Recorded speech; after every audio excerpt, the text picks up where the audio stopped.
West Coast as BC Place sets the stage for a Thursday night football battle between the Elks and the Lions. Edmonton has started 0-3 for the third year in a row, and things don't get any easier here in Vancouver tonight, going up against a Lions team that put up 500 yards of offense in Winnipeg last week in a victory with a quarterback playing maybe the best football of his career. Absolutely. VA has been responsible or led the team to 5 of the last 7 straight wins when these two teams meet.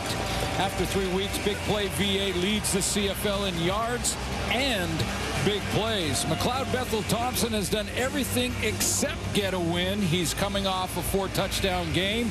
He's averaging over 300 yards per game and has completed 73% of his passes. But Edmonton still looking for their first W. Chris Jones, 0-9 start last season, trying to avoid that this year. They've been close. They've lost 3 to teams that are combined 7-0 on the other side.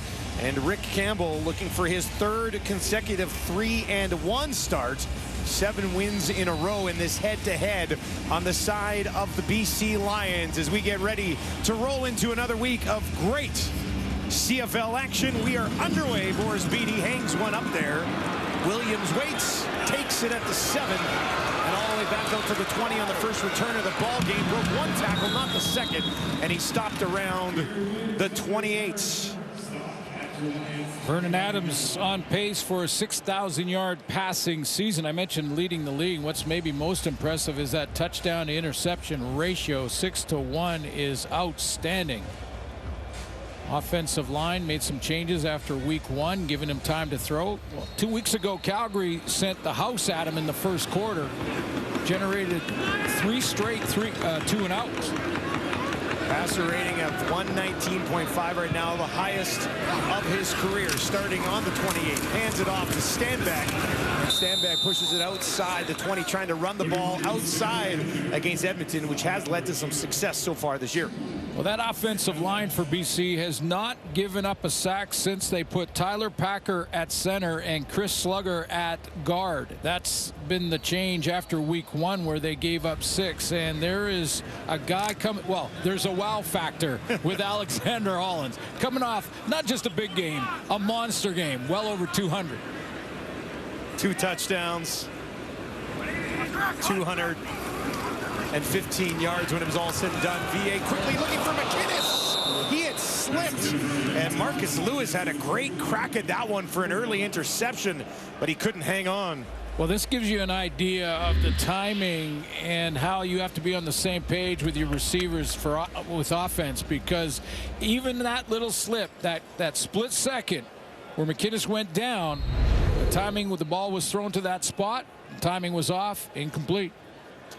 Quick 2-and-out to start the ball game here. BC won the toss, took the ball, and can't do anything with it. Flintoff will boot it away. Javon Leake slides over to his left. Takes it cleanly at the 32. And up the sideline for a short return. And a look at McLeod Bethel Thompson. Well, the numbers are there. I mean, there's no question that quarterbacking has not been the issue in this 0-3 start for Edmonton. Almost 1,000 yards passing. I mentioned completion percentage over 70. And he's thrown for over 300 yards in every game. He has never thrown for 300 yards in 4 straight games in his career. So he'll try to do that here against the BC defense. Starting on their own 43 for the visitors.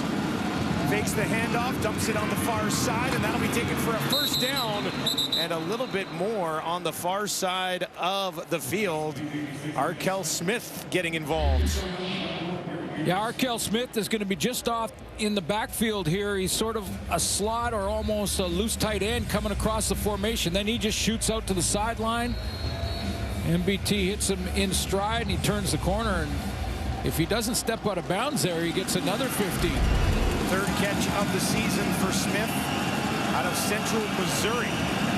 34 touchdowns in Central Missouri. That's a school record. MBT now, they get him out to his right. Drops another completion in there. That one goes to Gittins. And he's taken down by Kent. Let's take a look at this Elks offense. We'll change up front on the offensive line. Hunter Stewart started at right tackle last week. He moves into guard. Brett Boyko will play the tackle spot. And speaking of coming off big games, Dylan Mitchell over 100 yards in their last outing and is really getting on the same page with MBT. Well, Hergy Mayala tonight dealing with a bit of a hamstring issue. Gavin Cobb, who was hurt in the preseason, slides in the slot for MBT in the Edmonton offense. 3 options out to the right. That's where he looks first, has time, sends one down the field looking for Giddens. Giddens never really picked that up, working against Rugamba, and it falls incomplete, 3rd and 6. Yeah, he didn't see it because he didn't react at all. The ball was, he was straight down that sideline or just inside it, and Cloud Bethel Thompson threw it to his outside shoulder and along the sideline. He didn't even find it. He's looking up at the, trying to gauge the lights now.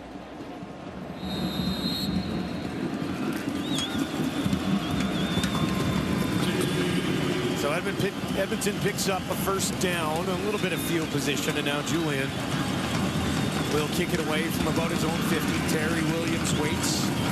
Back to our broadcast right here, standing on the Lions 10. And this one from Julian will bounce into the end zone.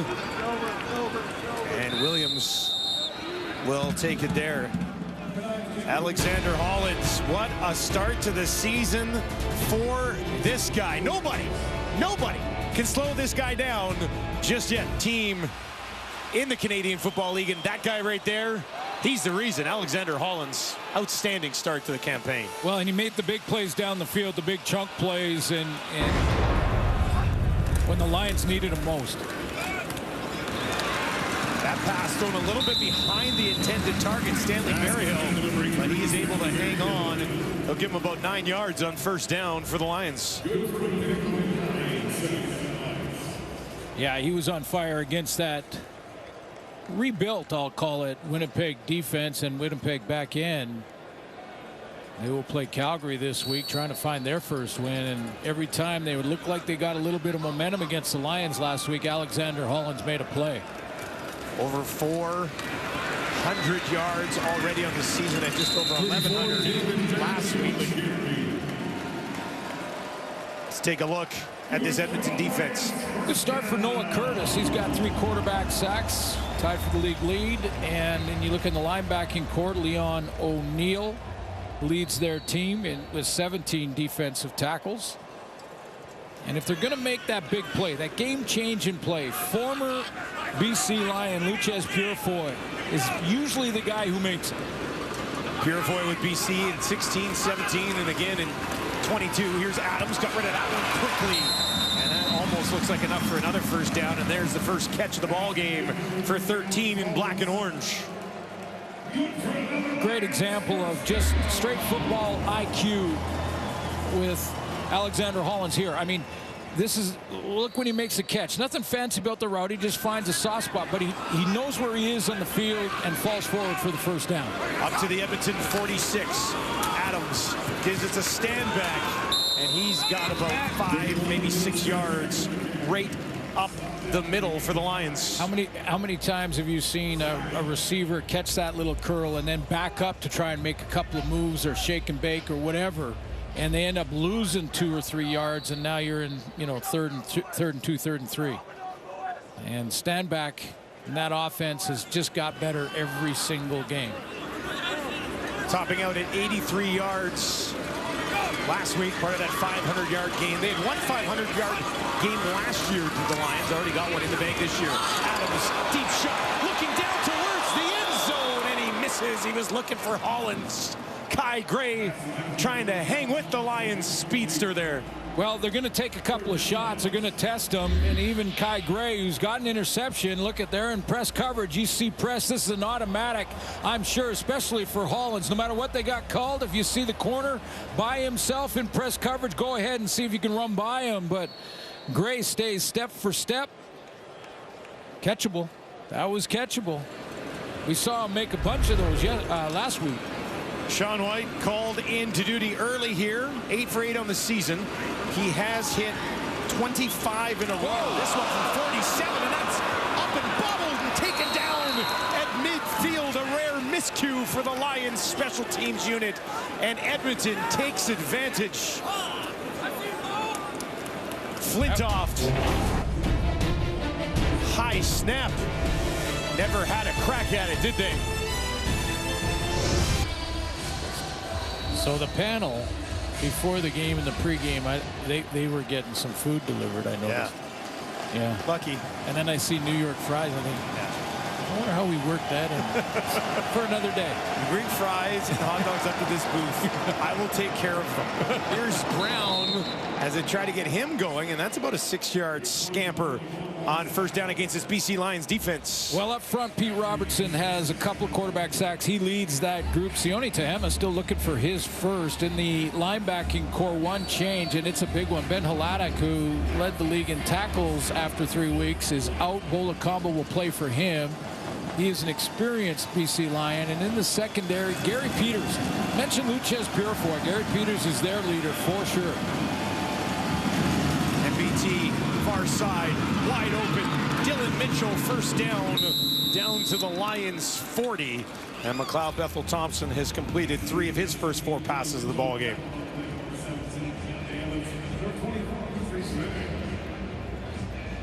I mentioned the big game for Dylan Mitchell and had a good chat with him leading up to this one this week, and how they're just feeling real good about the chemistry between 17 and number 10, their quarterback. Fresh set for Edmonton with a 1-0 lead here early. That is knocked down as the quarterback tried to let it go, but busting through was linebacker Patrice Rene.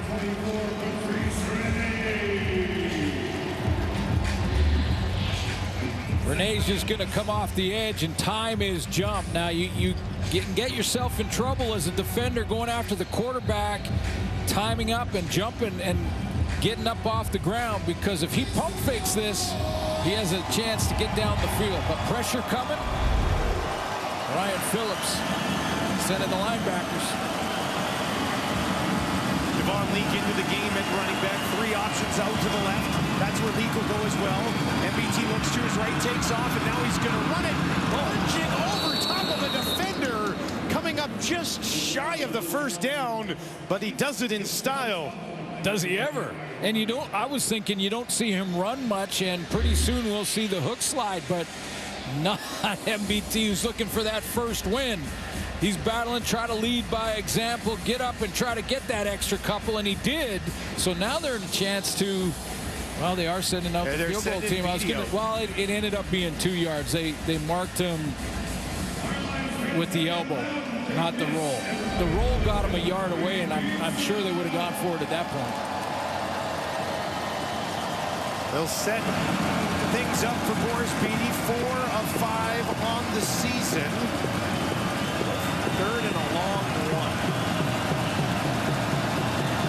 Beatty for a 4-0 lead here early, and he is able to knock that one home.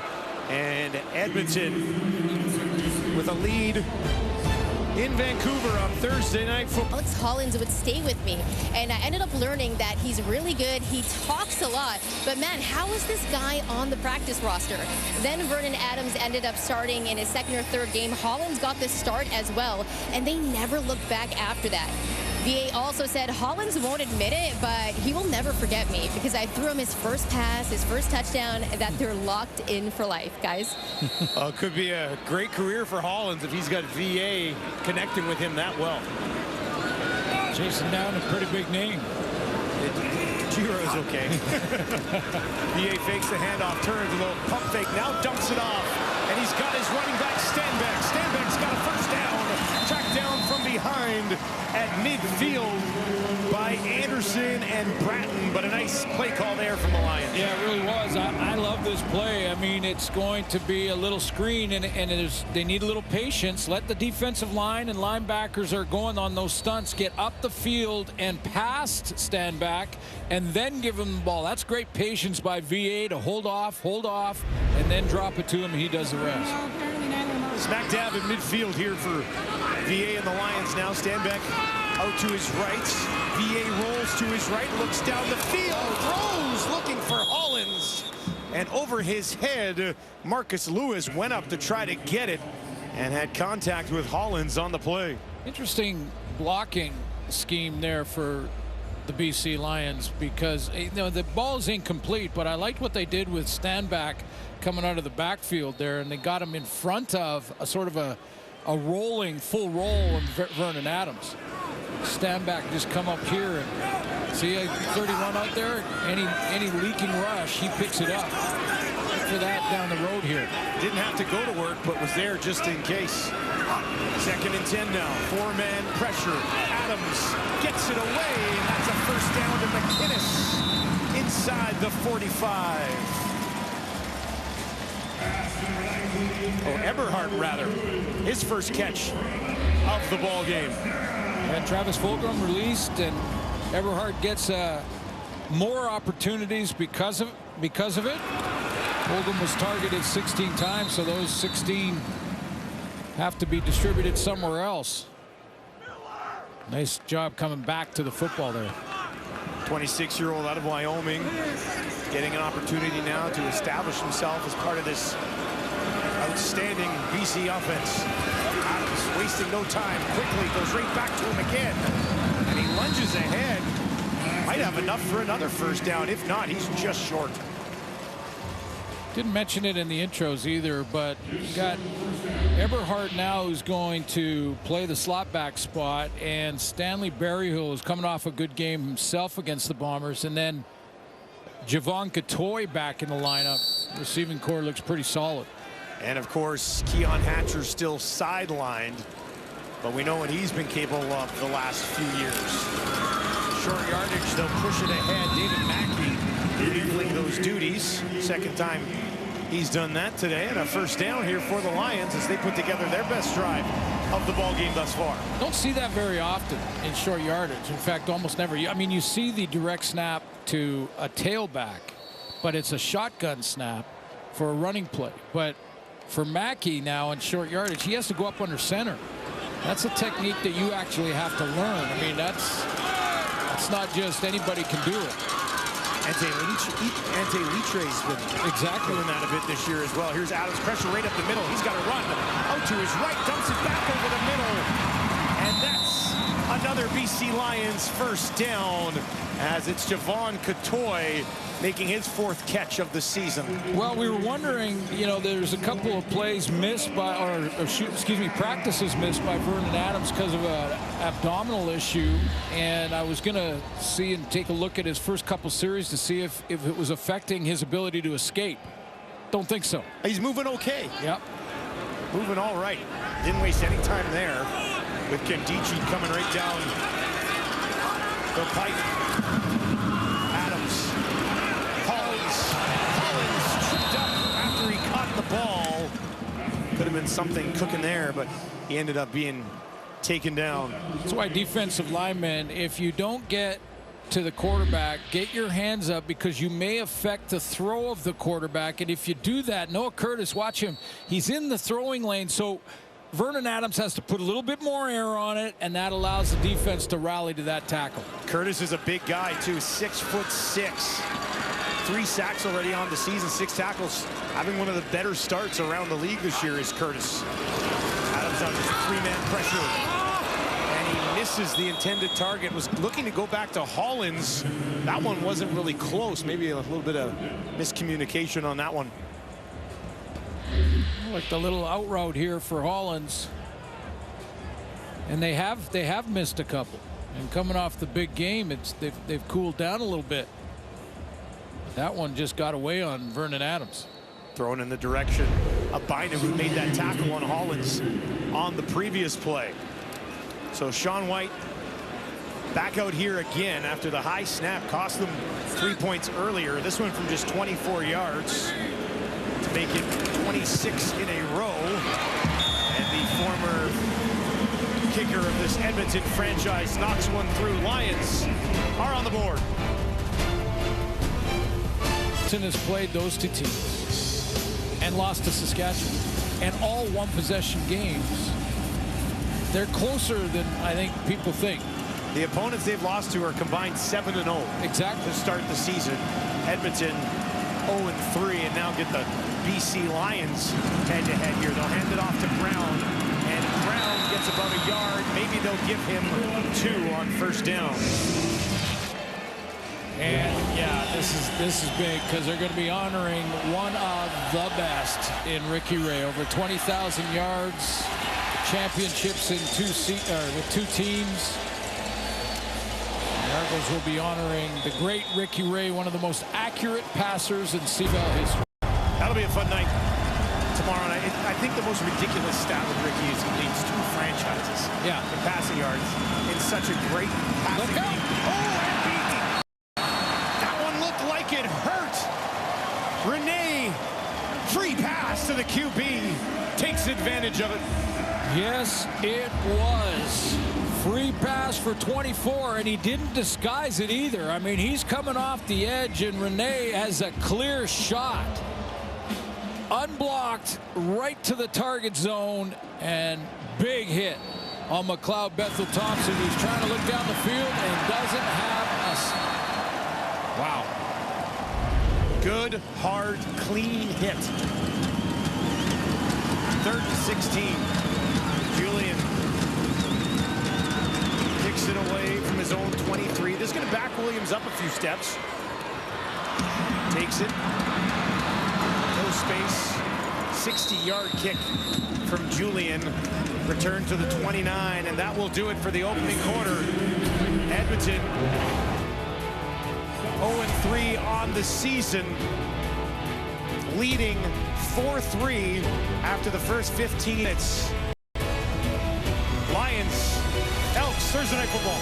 Edmonton leads BC after the first quarter. We got 2 quarterbacks in this game that have combined to throw for 2,000 yards through the first 3 weeks of the season. Are you surprised it's only 4-3? Well, the Oilers would have loved 4, but you know what? Wow! I'll tell you what. Yeah, that's too bad. Bad for them. But you know what? Listen, the defenses are allowed to win, and in the first quarter, both defenses did a good job. They sent different pressure packages. We saw Patrice Rene come off the edge, and McLeod Bethel Thompson is still trying to recover from that hit. So defenses win the first quarter, and we'll see what happens here when they start to make adjustments on offense. And hey, for Oiler fans, I apologize. Just to clarify, I didn't say that. that was Suits. That was too bad, man. Heck of a series, though. I was behind him, yeah, and a great run. Speaking of runs, Sandback starts this drive with one. And a guy that obviously they've started to get him going a little bit, I guess. Right? Well, they have. I mean, he has come and improved every single game. So he starts out against Toronto, has 35. That's not Sandback numbers. Neither is the Calgary game. Now we're getting into Winnipeg, and yes, it's starting to pick up. They're relying on it more, and sometimes on 2nd and 6, they'll go to Sandback now, and that's where they want to be. Maybe no better matchup to get it going than this one. Edmonton allowing 114 yards on the ground per game. Right over the middle, first down, out to the 50 for Vernon Adams and Justin McInnes. See the timing here for Justin McInnes on this curl route. He goes down the field, he's going to curl back in, and timing, boom, turns around, ball's there. Remember when he slipped? The ball was still there. That split second made the difference. First catch of the game for McInnes, goes for 18. 6 different receivers already in this game for Vernon Adams. First and 10 from the 51. And he drops that one in. Beautiful throw from VA as he goes back to Eberhardt for a 3rd time tonight. Yeah, his best throw of the night by far. I mean, this is a tough throw to make from that hash mark. And you're going across the field. You got to put air on this. It's a long throw with a 65-yard wide field, and VA drops it right where he has to with great coverage underneath. Wow, what a throw. Simply can't do it much better, can you? Adams, a ton of time, over the middle, down the field. Who else? Hollins inside the 10, working against Lewis, and the Lions are knocking on the door. How about the touch of VA here, too, because Hollins is the top of the 2 receiver sides, going to bend into the middle. And on that last throw, he had to put air on it, Vernon Adams, and this time he has to kind of get it in there so that Hollins can protect himself with coverage behind him. Protects that football. And the big chunk play.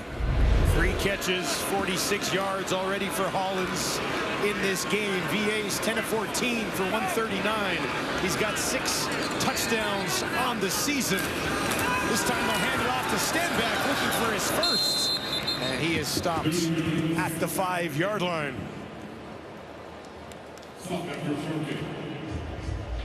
Receivers come in, big guys go out. Second and goal from the 5 for the Lions. Or as we used to call them, the elephants. The elephant package. Get the big boys back out there.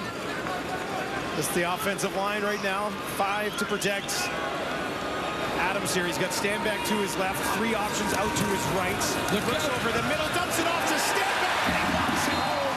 Touchdown Lions, first as a member of the Lions for William Stenbeck, and BC as their first lead of the ball game.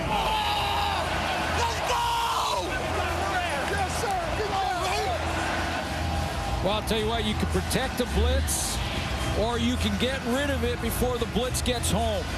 Edmonton is sending pressure on Vernon Adams, and he knows he can't block those 2 linebackers. And if there's 2 linebackers in the backfield, who's covering my back out of the backfield? Nobody. Just see that backside if you see it. But we won't run brick really again. But just in the future, if we do. Stenbeck been involved in the passing game so far this year, but finally finds the end zone in his 4th game as a member of the BC Lions. It was a 6-play, 81-yard drive that took just over 3 minutes and ends in the hands of William Stenbeck.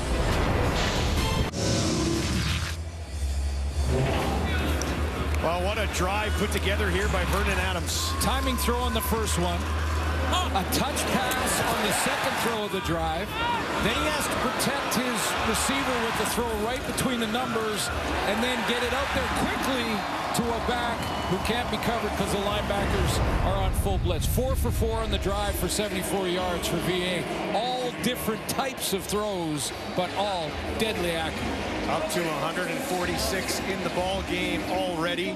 3 catches for Hollins, 3 catches for Eberhardt. Stenbeck's got a couple of catches. 20 yards and a major. Feels like a night where Edmonton has to find a way to keep pace with this BC Lions offense. Leak on the return. Got past 1 man, forced out of bounds at the Edmonton 30 as McLeod Bethel-Thompson trots back out onto the field. We'll see a little bit of Javon Leak in the offense. I think he started to get out there for this first down, but then got called back to the sideline. But we will see him mixed into the offense, and I think he's doing the return game too. But it's something Edmonton could really use in this one. We'll see if they get Geno Lewis activated here. He's 4th on the team in catches through their first 3 games. Big target for MBT. Couple of fakes down the field. Dropped in there for Dylan Mitchell. Takes it inside the 40. And just like that, Edmonton strikes with a big one. And Dylan Mitchell's great start to the season continues. Dylan Mitchell's going to line up all by himself to the wide side of the field. Now, there is a tight end in here, basically another receiver playing tight end, but bunch formation to the left, a little fake up the middle, fake on the fly sweep, and really just fools the secondary for the Lions. Got him behind him. I thought if MBT put a little more on it, now that's risky because it might be too much, but a little more on it, he probably scores. 45 yards to Mitchell. Now a handoff to Brown. Hesitated, found a little bit of space, and gets close to 5 yards on that first down carry. Let's take a look at Mitchell last week against Toronto in that 39-36 thriller. Yeah, big one. He had 6 targets, 5 catches, 120 yards, and maybe the most importantly, some big chunk plays, 3 over 30 yards, classified as the big play offensively, and that was another one here tonight. We talked to Mitchell earlier this week, and his confidence, it's there. He talked again like last year when he said he wanted to go for 2,000 yards. We brought it up with him on a call this week. He goes, I always think I can go for 2,000 yards. Like, he's a very confident young man. And he's a part of a great group of receivers that McLeod Bethel-Thompson has to work with this year, and Mitchell's had a really good start. We've got an injured BC line. I believe it's Josh Woods will step away. Part is out for Josh Woods, a team that's already missing Ben Hladek, and now Woods being helped by his teammates to the cart. No pressure on that left leg. Yeah, he got caught under the pile. It was that running play and extra effort from Kevin Brown, but as he kept sort of breaking tackles, the pile got bigger, and it looked like Martez Ivy landed on that leg. You'll see it here, and the leg is not bending the right way. There's Ivy right there, and his leg is kind of rolled on. Hopefully he'll be okay, but took him off in the cart, and you'll see the left leg. There's where Ivy rolls on that leg. Josh Woods, an important piece, smack dab in the middle of that BC Lions defense. Already had 23 tackles on the year. 3 of those tackles for a loss, a fumble recovery in its 4th year out of UCLA. And you can tell the frustration on his face as he leaves the field. Ben Hladek, who's already hurt. Ace Ely, first-year man out of Georgia Tech, 25 years old, 6'3", 235, has some size, but now called into duty. Bethel-Thompson right over the middle, and that is complete, pushing it ahead. And a first down into the hands of Arkell Smith. Never surprising when an offense goes right after the injured player. This is the intended target, and he catches it right in front of Ace Ely, who has just replaced Josh Woods. Smith and Gittens in the slot to the right of MBT. First and 10 from the BC 16. He'll stretch it out, hand it off to Brown. Brown puts on the brakes, trying to find space. Nothing develops, and they'll stop him shy of the 15. Back to the line of scrimmage, but no further. Well, this is how you make up for that first play. You get back in there, you're showing blitz, and then watch the hustle from Ely to track down Kevin Brown, try and take away that cutback lane. And when he tried to cut back after Ronald Kent cut him off from the secondary there, Ely was waiting for him.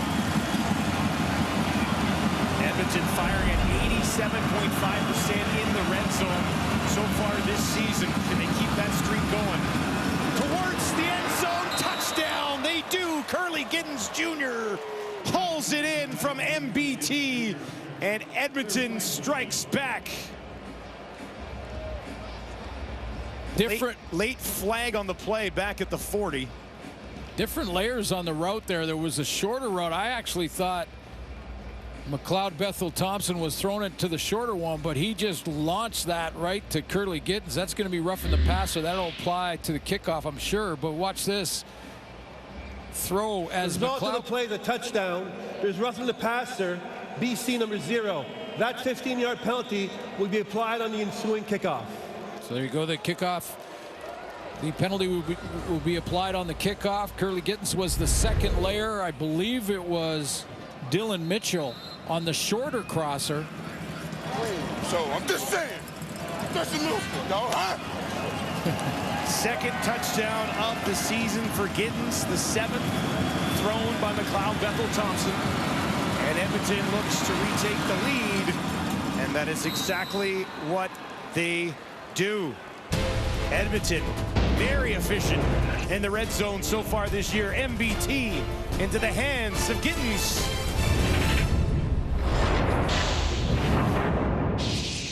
Gittens in behind that layer, so the same sight line for McLeod Bethel-Thompson has 2 of his targets in that same sight line. I think it actually froze a couple of defenders for a split second when they looked and thought it might be an underthrow, and it wasn't.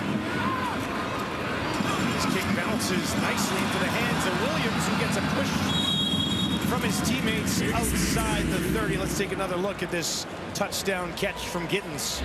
A lot of guys, a lot of offenses call this the bender. And it's Gittins' a little hop step just to change his pace, and then turns inside. There's Eugene Lewis. It wasn't Dylan Mitchell. It was Eugene Lewis on that second layer inside, and that's tough. You're not sure which one the ball is intended for. Easier play to Lewis there for MBT. He had to put some zip on that ball to gun it in to Gittins. But Edmonton, as I mentioned earlier, felt like they had to keep pace with BC here tonight offensively, and they respond with a touchdown drive of their own. Handoff to Stanback, runs into the line after picking up a yard, maybe two.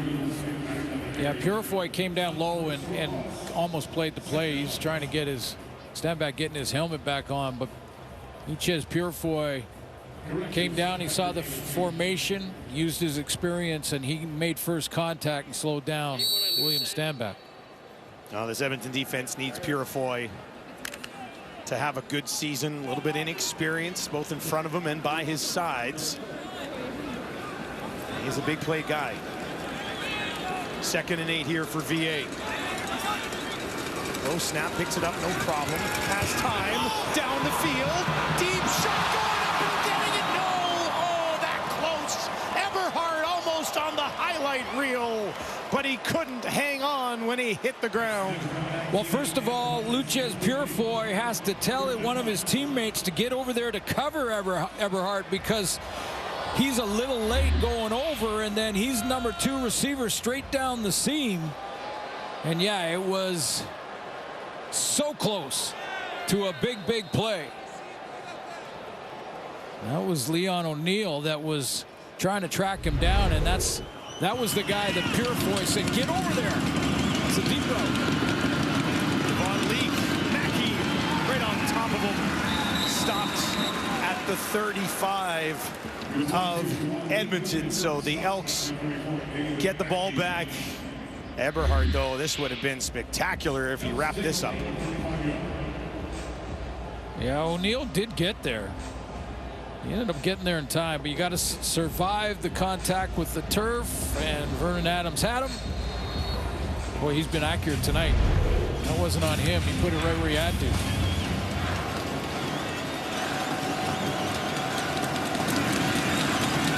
Bethel Thompson, 6 of 8, 103 yards and a touchdown so far. Just 4-man pressure, but they get through. He's hit as he throws. Diving back towards the ball was Mitchell. Could not get there, and it falls incomplete. Deontay Evans had a crack at it too.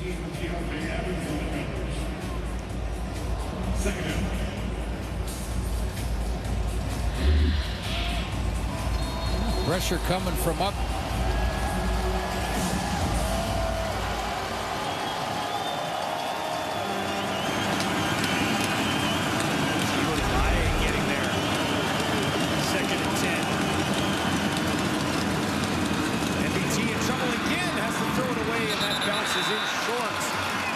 The BC Lions defensive line sucks the momentum back from Edmonton in this football game.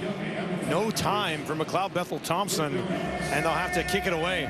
Well, this started for Ryan Phillips here. It started with that pressure package at the end of the first when he got Patrice Rene off the edge, and now he's just going with 4 men. But now McLeod Bethel Thompson still being rushed, still rushing the throws.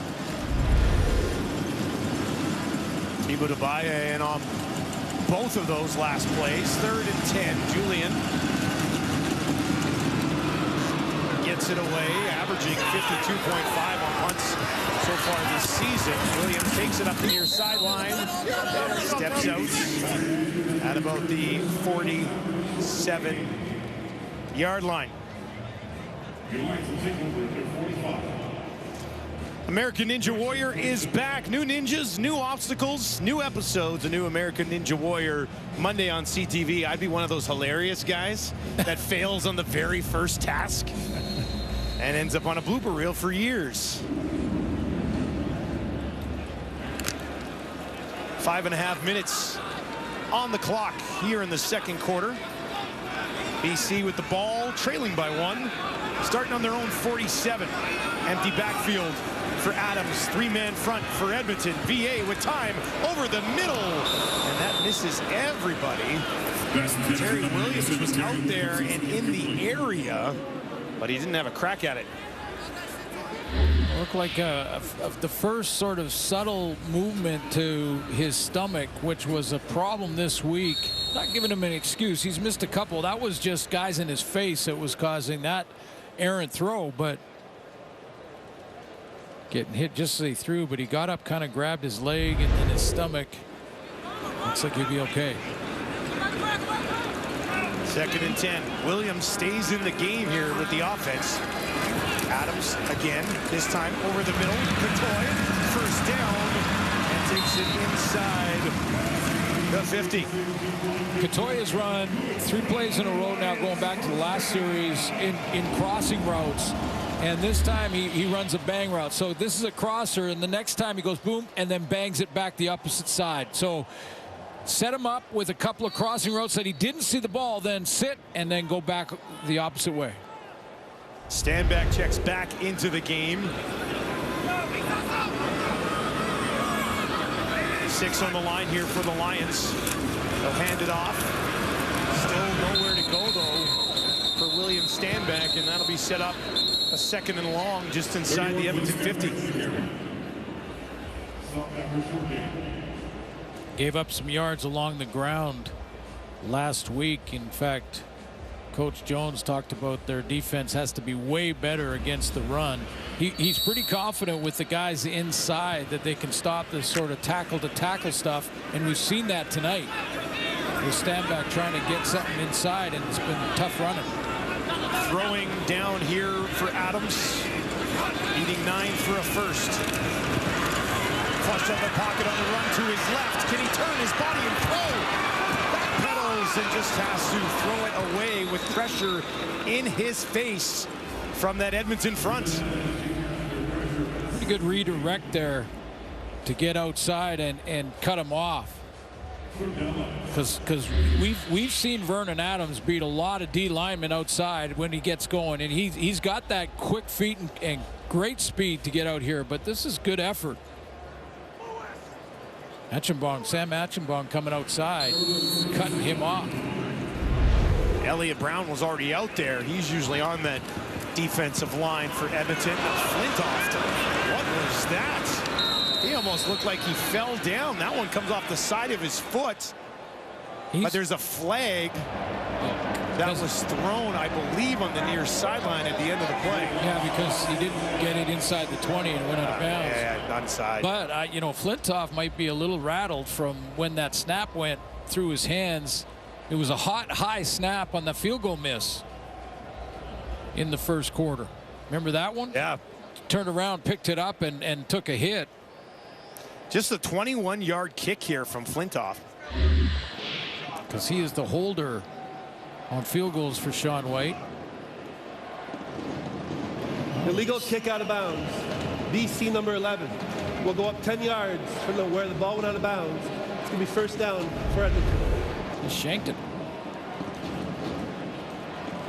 Snap was good.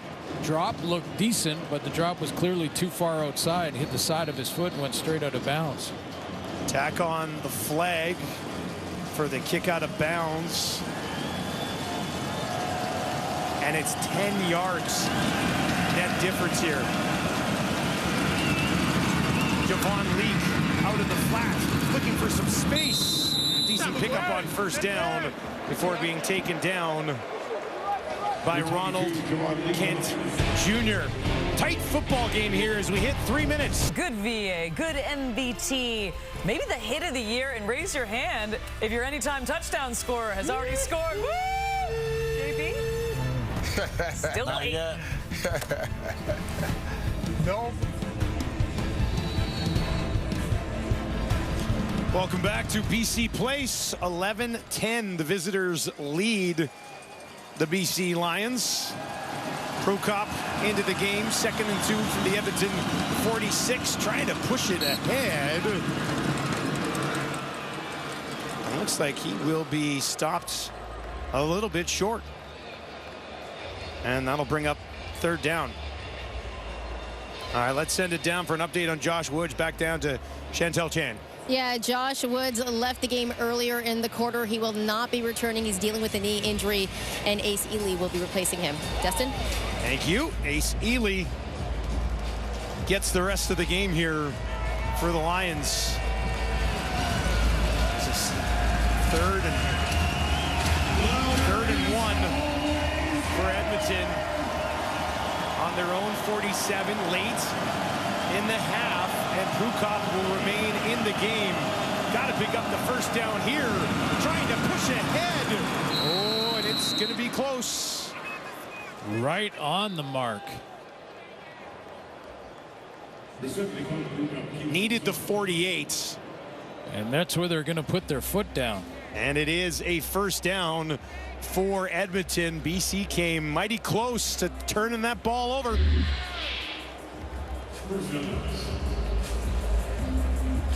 can see the 1st down marker at the top of that screen, and then so it's a full yard to go.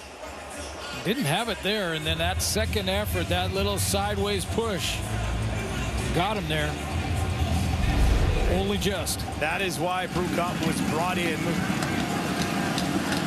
for Edmonton. Stays in the game now. 1st and 10 from the 48. High snap. Gives it to Leak. Leak trying to kick it to the outside. Gets the midfield. Stays on his feet. 1st down. Javon Leak takes the handoff from Prukop and has his biggest offensive play of the season. Well, Prukop in there running a little bit of sort of veer look, like a complete run offense that you sometimes see in college down south. You got a couple, 3 backs in the backfield. Kevin Brown, you've got a fullback in Green, and then Javon Leak actually takes the rock outside and gets the 1st down. MBT back into the game. Gavin Cobb in the slot out to his right. Turns, fakes the handoff, takes a look, has some time, but throws it away. And it falls incomplete. Yeah, deliberately threw that away. Didn't like what he had down the field. Thought he might have had Kevin Brown as a check down kind of player, but again, another quiet night so far for number 4. Kevin Brown was consistently the most dangerous weapon in the offense for Edmonton last year. 1,000-yard guy. 2nd and 10. With just over 90 seconds, they're not going to get this off. They don't. Flag flies just before the snap. So when you talk about Edmonton and you talk about 1 possession losses and how close they are, and then what happens? You say, well, how are they not finishing? How are they not making? It's little things like that. Time count violation. Edmonton number 10. It's a loss of down. It's going to be 3rd down. Inside of 3 minutes of the half of the end of the game, it's a loss of down. Too many men. Now it's 3rd and 10. They did not seem to be aware of that, and now they're going to have to rush out here. And we talk about the close calls. I mean, those 3 teams that they played, unbeaten so far on the year. That'll change tomorrow with Montreal playing Toronto. But so why aren't they finishing those games? They're so close. Why aren't they finishing them? One of the reasons is the little mistakes just like that one. And they have their timeouts. Somebody could have been paying attention and called a timeout in that situation when they saw the clock ticking down. Julian drops this one in, bounces at the 3, but then trickles into the end zone. And Williams got hit after he took the knee. I don't see a flag anywhere. I'm surprised that flag didn't come out on that play. Incidental contact, I guess. It was Aubrey Miller, the cover team, and so he just giving up a single there. It just did, and then kind of a. Chris Jones was giving him an earful. I am shocked On the sideline. He still is. I think he's still mad at the time count, and it's carrying over.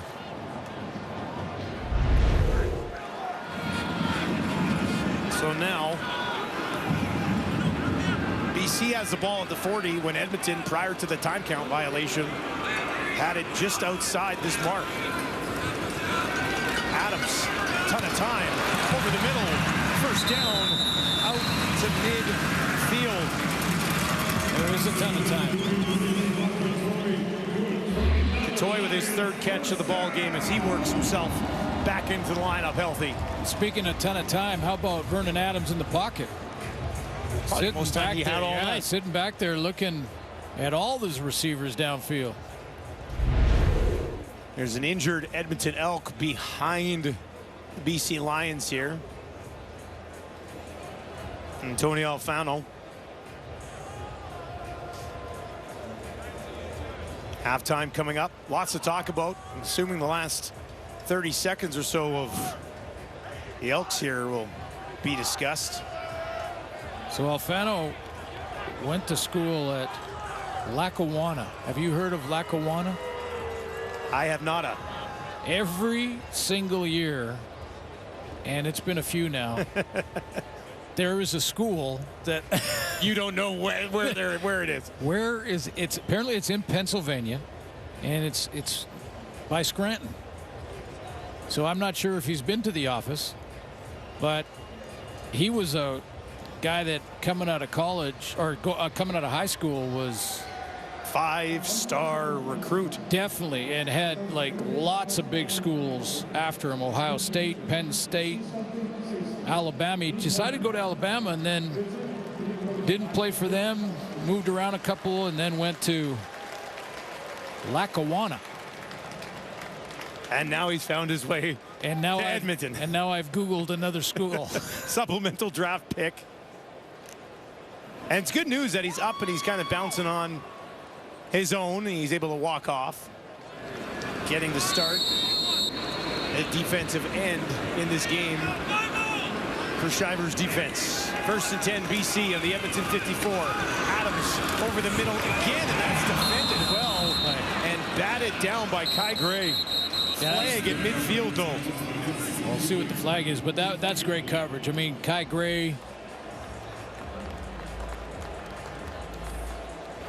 Illegal block, hands to the face.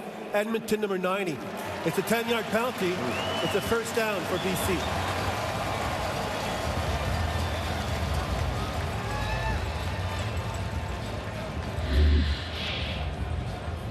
Kim Dichie. Yeah, Kim Dichie. It's weird that it's called a block, but you can see the right hand right under the chin of Tyler Packer. Can't do that. So now a flag moves him down to the Edmonton 44. Just over a minute to work. Adams quickly gets it out. That's taken down inside the 30. First down again. And it's Eberhardt as BC trying to take advantage of Edmonton late here in the first half. Yeah, and you know that Chris Jones is going to go in at halftime and talk about decisions. And a couple of really bad penalties that are putting the BC Lions now in scoring range.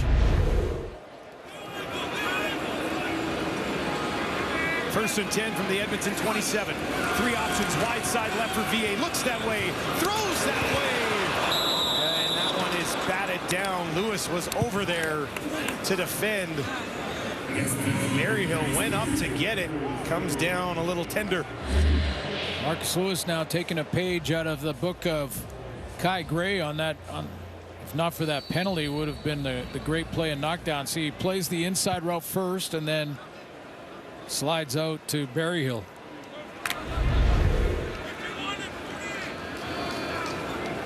Second and 10. Vernon Adams 7 yards shy of a 200-yard passing first half. A ton of time in the pocket again. Now he's going to take off on the run down towards the 20, but he's stopped and taken take it down short of the first down marker. It was Anderson who managed to track him down, and that will bring up third down for the Lions. Yeah, two things here. One, Vernon Adams hesitates just a little bit. It almost looked like he saw the opening to run and then thought, you know what, I could still hit. No, I'm going to go. And that hesitation allowed Nick Anderson to then regroup, and good speed by Anderson.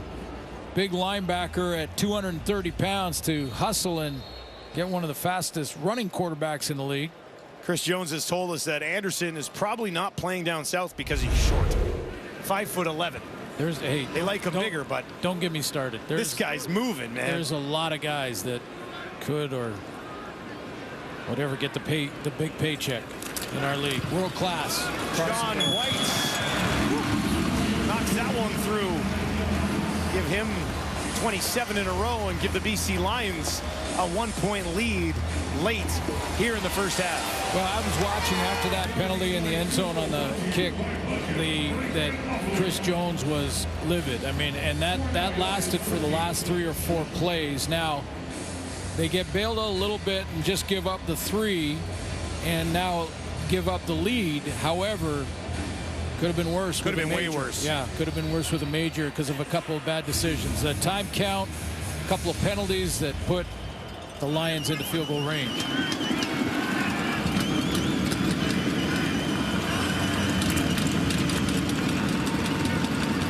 Kevin Brown trying to free up a little bit of space for himself, and he does. Takes it all the way out midfield, and that is how the half will end as that ball pops out, batted away. Clock was at 0.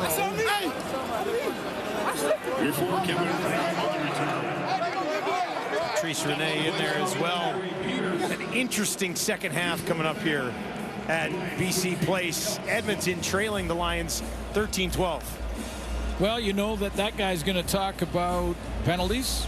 He's going to talk about concentration, make sure that if the time clock is running out, get to it and snap the ball. Discipline, no time counts when you're 2nd and 10 in scoring range, field goal range anyway. No penalties with bad decisions. Those kind of things have to be taken care of. The details. Take care of the details. Be disciplined. And Edmonton could get their first win.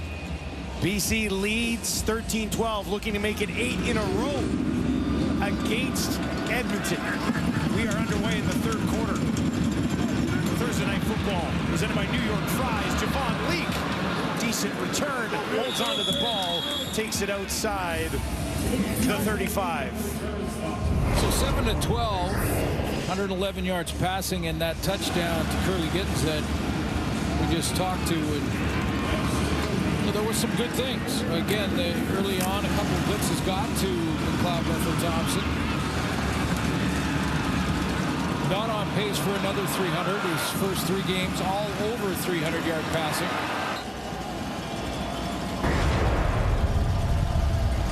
Edmonton starts on their own 37. Will try the ground. Kevin Brown pushing ahead, and a decent pickup on first down. He had 33 yards in the first half of the ball game. Yeah, and if you're just joining us, middle linebacker for the Lions, Josh Woods, is out for the game. So Kevin Brown's going to need a little medical attention on the sideline as well. But for Edmonton to start with a run play right up the middle is... They almost had too many men on the field there. Mitchell had to realize right at the end, and he had to run off quickly. 2nd and 3. Javon Leak slides into the game for Brown, as Suits mentioned, will go banged up. And they'll go to Leak, pushing it straight up the middle again. And he had enough for a first down. So back-to-back running plays for Edmonton to start the second half. Let's see what happened to Kevin Brown. Looks like he's holding his ribs there. This is a real good run play up the middle. Again, testing the run defense with a new middle linebacker, Nace Ely, playing for Josh Woods. Looked like when he hit the ground, maybe he landed on his arm, hit his ribs. Javon Leak may see some more action here while he tries to recover. 1st and 10 from their own 48. had the lead a couple of times in this ball game. 4 options out to the right for MBT. Looks over the middle, has a completion, and that is back into the hands of Arkell Smith for his team-leading 3rd catch of the ball game. This is the veteran of McLeod Bethel-Thompson just looking off the defense and freezing them. Watch how Javon Leake enters, and now this is where he's looking. He's looking at Javon Leake out of the backfield, and watch how he just holds that look, holds the look, and then bam, right across the middle. That draws the linebackers over there, and he goes back into the middle. Gino Lewis at the top of your screen does not have a catch in this ball game. There's another one for Smith, and he's got a first down as Edmonton marching early here in the 3rd quarter. Dylan Mitchell getting his nose dirty a little bit to get a block for his fellow receiver down the field. He gets, first of all, MBT getting the ball out of there. He had a D lineman on him, and he got it out of there. And then watch the block just to the left of your screen. Mitchell gets up there, and well, he just missed it, but gets a nice block. Working from the BC 31. Tom Bethel-Thompson looking down towards the end zone, but he misses Gavin Cobb. Cobb found himself wide open in his return to the lineup, but they can't connect. Oh, man, he was wide open. You don't get these opportunities, especially against a good defensive backfield like the Lions have. This is a corner route from that number 2 spot, and wide open, and the reaction from McLeod Bethel-Thompson was, no, no, no, I can't believe I missed him. Come on. Had him wide open. Couldn't drop it in there. Instead, they face a 2nd and 10. More time. Now he's going to have to step up in the pocket. He's going to take off. MBT's got the first down, lunging ahead. Took a pretty good pop on the leg, but bounces right back up, and we've seen him twice tonight use his legs to pick up significant yardage. Well, and you know what I'm seeing from him tonight? A real sense of urgency. I mean, we had a good talk with McLeod Bethel-Thompson this week, and first of all talked about his love for the game and how, you know, he loves the athletes in this game, and he's been in a lot of teams, on a lot of leagues, and his journey has been amazing. But Devin Brown checks back into the game. MBT over the middle, intercepted Deontay Evans. Evans takes it away and now goes down just inside the 15. A big drive for Edmonton, stolen away by the veteran Deontay Evans. The 18th interception of his career comes at a big time for the home side's defense. Just Deontay Evans out here at the corner. Watch him break on this football, come downhill. Dylan Mitchell's going to run a curl. Now, you know, he could take a step back to the ball, but I don't think it would have mattered. That was just a great read by Deontay Evans. He sat on it and then came out of a cannon to go get it. First of the season for Evans. Lions get the ball back. Start on their own 13. The handoff, not really much room to go on that first down, 2nd and long. And I mentioned Ronald Kent playing for Deontay Evans at halfback off the top of the show, and that's Deontay Evans out at the corner. I think he's more of a natural corner, but boy, when he looks from that outside in. So McLeod Bethel-Thompson had the deep route and missed that corner that would have been a touchdown, and then was a little late on that throw. Deontay Evans took advantage of that. You can see the frustration building. 4th interception of the season thrown by MBT. 2nd one that was thrown inside the 15-yard line.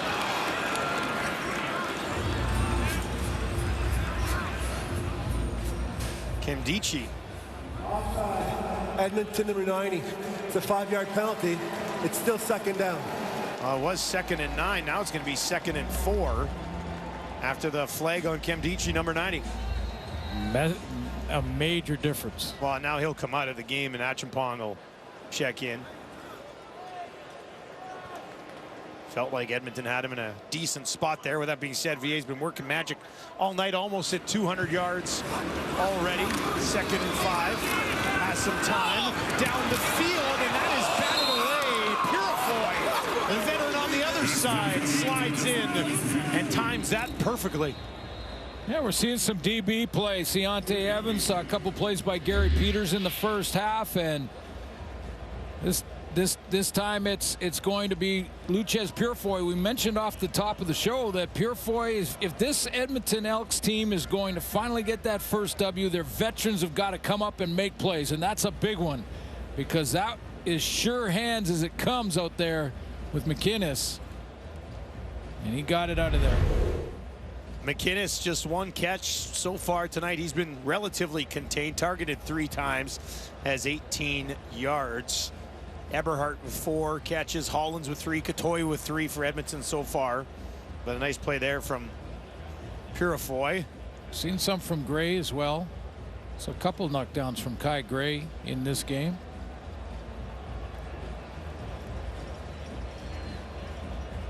And that is Alfano again, who was hurt earlier in the game. In the first half, they had to tend to him, and I wonder if this is something popping back up from the previous injury.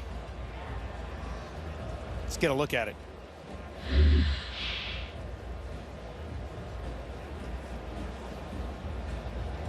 Going to run a bit of a stunt here. He goes up the field and then is going to go around to the backside, and it looks like he maybe his right knee locked out there. Yeah. Well, he is up, and they will walk him towards the room this time. Last time he was kind of high-stepping and managed to work his own way off, but something's not right. Able to take a little bit more of a look at it. A good sign that he's putting weight on it, and a little bit of a limp, but. If you're just joining us, we did see Josh Woods of the BC Lions defense carted off in the first half with what appeared to be an injury to his right leg. 3rd and 5. Flintoff gets this one away, and it's hanging up there forever. Finally, it comes down. Link takes it just inside the 40, looking for some room on the near side of the field, trying to stretch it out. High steps his way out to about the 50. The BC Lions eventually strung it out, cut him off. We'll have more on McLeod Bethel Thompson when we return to BC Place on Thursday Night Football. 4th start of the season for McLeod Bethel Thompson with Edmonton. For more on his journey, let's send it down to Chantel Chan. I had a chance to speak with McLeod Bethel Thompson earlier this week, and we talked about his stats last game, over 300 yards, 4 touchdowns. They didn't get the win, and he told me that, listen, I know it's cliche, but stats do not matter. He said he's died so many times on the football field that it's killed his ego, but he believes if he's patient, he can play a complete game and dominate. We also talked about all the outside noise and how, let's be serious here, a lot of fans want to see Trey Ford. McLeod Bethel Thompson told me that he's excited for Trey Ford's future and that he's one of the reasons that he actually came to Edmonton. He said that he gives him absolutely everything. So MBT doesn't care about the stats. He cares about winning and being a great teammate. Dustin? Yeah, one of the things he said to us earlier this week was he wants to, whenever he leaves, he wants to leave this franchise in a good spot because the CFL is better when Edmonton is a good team. And those are his words earlier this week to us. Absolutely, and that's 2nd and 3 here, and that one behind Dylan Mitchell, and is off the body of Deontay Evans, who is hoping to maybe take home another one. Yeah, no, that's what I alluded to a couple of series ago when McLeod Bethel Thompson was talking to us about how much he loves the league and how much if there's a strong Edmonton team in the league, it's a better league, and that's why he wants to play with this urgency that we're watching tonight and get that first W if he can. But I'll tell you what, though, I'm still just think back to last year, and I get it. He's thrown for over 300 every game. Yeah. But I miss Trey Ford. I miss watching Trey Ford play the game. He's fun to watch. Yeah. I mean, either of these quarterbacks with better special teams, less penalties, and more defense probably do okay. Now, Prukov's out there. They're in a 3rd and 4 situation here. Clock is going to tick down. They'll take the time count. And time they count will kick this violation. thing Edmonton number 9. away. It's a 5-yard penalty. It's still 3rd down. Trying to draw an offside from the Lions. That's what Prukop was doing. He was going back into the line, and then he'd jump out, and he was trying to get the Lions to move early and get a free one. Nobody bit? Nope. So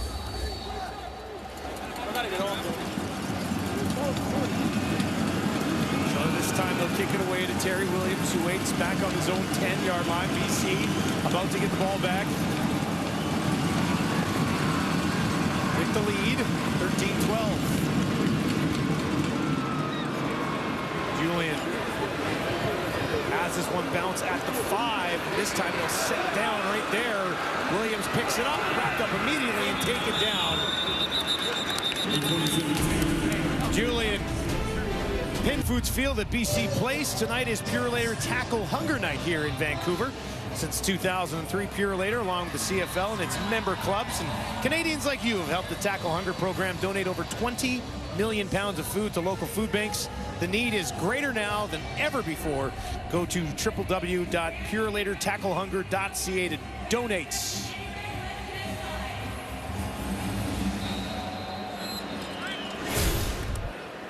Here's a look at your next dates. Saturday in Calgary, and work the way through the league. Absolutely tremendous program. Completion to Justin McInnes, just his second catch of the ball game. Well, both these teams got to continue to keep their running backs involved in the game. You get tempted, start thinking about throwing it on every down, and that's when things can go bad quickly. That last completion puts Vernon Adams at exactly 200 passing yards so far here this evening. Terry Williams in the backfield. Clear him out, 3-man pressure. Collins grabs it, turns quickly, and exactly what he needed, and they got the first down. And Terry Williams starts in the backfield and then goes out and becomes the decoy route for Alexander Hollins on that first down throw.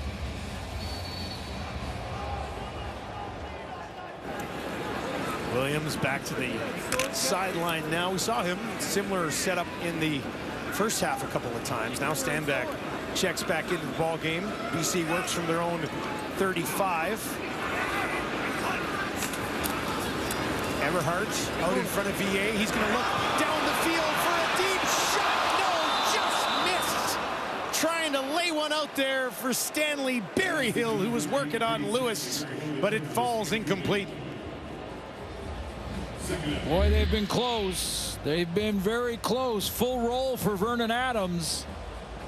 And it's basically a straight go with a little bend into the seam and right down the numbers. And it looked like almost he didn't kick it into top gear until after he saw the ball. If he goes full speed the entire way, he might reel that in.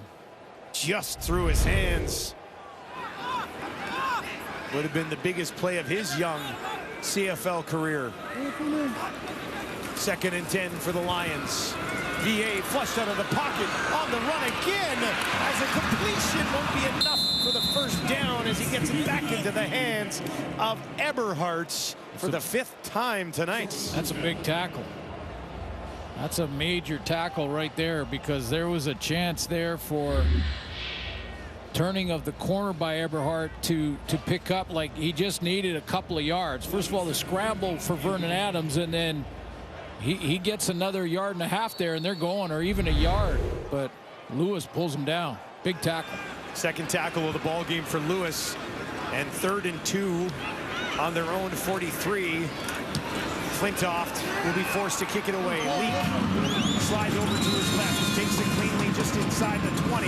Nothing opens up here after a 54-yard kick from Flintoft. Gary Peters, an all-star in this league. We'll have more on him. He flourished as a DB. He believes he's one of the best DBs in the league, and he says he doesn't miss Edmonton anymore. He says he loves BC, the players, the coaches, the organization, and his one focus now is bringing a Grey Cup to BC. Destin, Glenn? Well, you know, if they get a Grey Cup, he'll be a big part of it. There's no doubt. Oh, absolutely. And one of the best cover guys in the league. Reminds me a little bit of his coach. MBT gets down that one away just in time. Had some pressure in his face.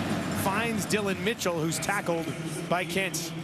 9 interceptions the last 2 years, and this guy had a bunch. He had 47 in his career. Ryan Phillips, the defensive coordinator for the Lions. A different position, but they remind me a lot of each other because they know the game so well. They study the game so well. That's why Ryan Phillips has made that transition from player to coach so smoothly.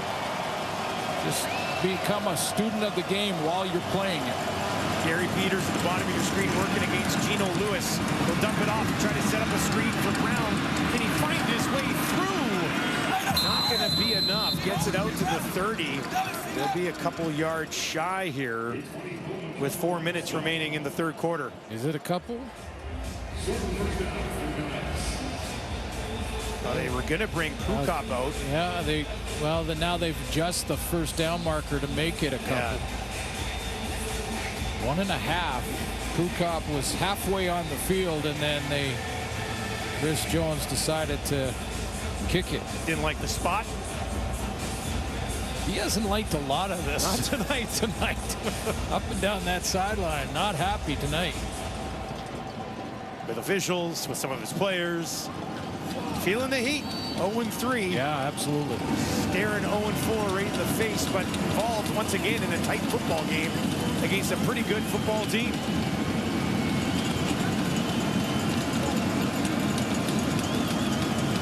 Terry Williams waits. Julian kicks. Williams has to backpedal. All the way back, takes it just inside the 20. Flag on the far side as Williams runs right by it. And he's forced out of bounds on the far side of the field. Josiah Shackle in on the tackle there for the Elks. During the return, the legal block, BC number 20. It's a 10-yard penalty. It's going to be first down for BC. Here's Vernon Adams on his new running back.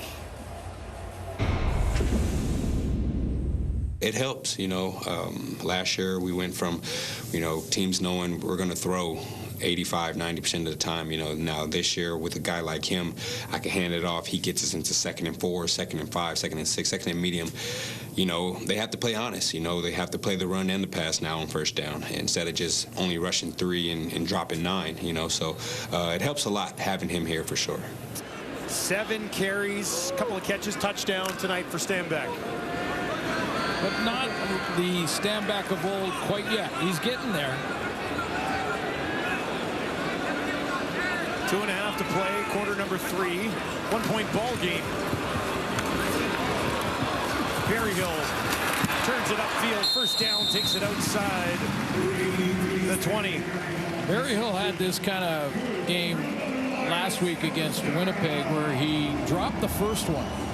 And it was a tough one, but he dropped it and then went and caught the next 4 targets his direction, and Vernon Adams going right back to him. They like him on special teams as well. 1st and 10 for Vernon Adams and the Lions on their own 22. Edmonton will bring some heat.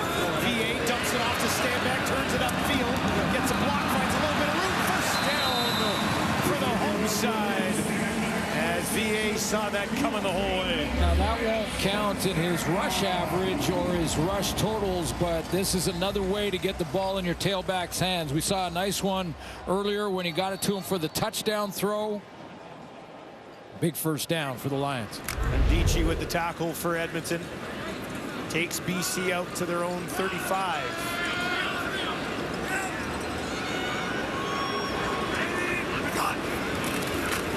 Back into the belly of the running back, Stanback. He takes it out beyond the 40. Pretty good pickup on first down. One of his better carries of the night on first down. Yeah, you take a look here at the setup for the defense. 1, 2, 3 on the line. So just 3 men for defensive linemen, but all 3 linebackers kind of in there, and the gaps in between those D linemen huge. That allows a chance for the offensive line to get to the second level and block the linebacker. That was his longest carry of the night. They go right back to him, and he's got a first down. So timed out well that we were talking about Stanback, and they're really starting to work him in here. Well, yeah, Jason Shivers now has got to figure out if he's going to get those linebackers closer to the line, and then maybe one of them is missed so they can, in the blocking scheme, so that they can scrape to the football. But if you can get an offensive lineman into the second level where you got a big old lineman blocking a linebacker, then you get your tailback going. Fresh set on their 47. Takes the handoff. Ton of time. VA down the field, over the middle. Heavy hit at the end of it by Purifoy. But a first down for McInnes.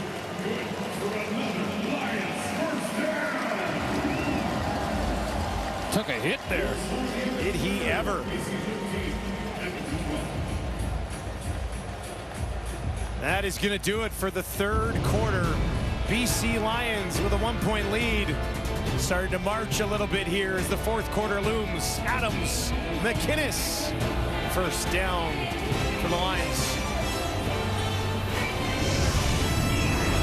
BC Lions with the lead, starting to get Stanback going a little bit. Well, you get the running backs going for both teams, but you know what I mean when I talk about the offensive lineman getting to the second level and to a linebacker. So if we were to just hypothetically play that part, why don't you be the old lineman? Okay, I'll be the old. So you're the old lineman. I'm a linebacker. You see, big on linebacker, second level. Now we got a chance. I think this is what you do, right? We got a chance to open up a hole for those backs, and you want to get the O-line out onto that second level, get that big body on a linebacker. He can't scrape around it, and that's when the tailbacks can break one. It's funny because VA's been throwing the ball really well already in this game. Now they're trying to get the running. He's got 257 yards already. They only have 13 points to show for it, but trying to work Stanback in here a little bit. Fourth quarter begins on the Edmonton 46. Adams dumps it off. Fullback Mackey hurdles over a defender, takes it down to the 30.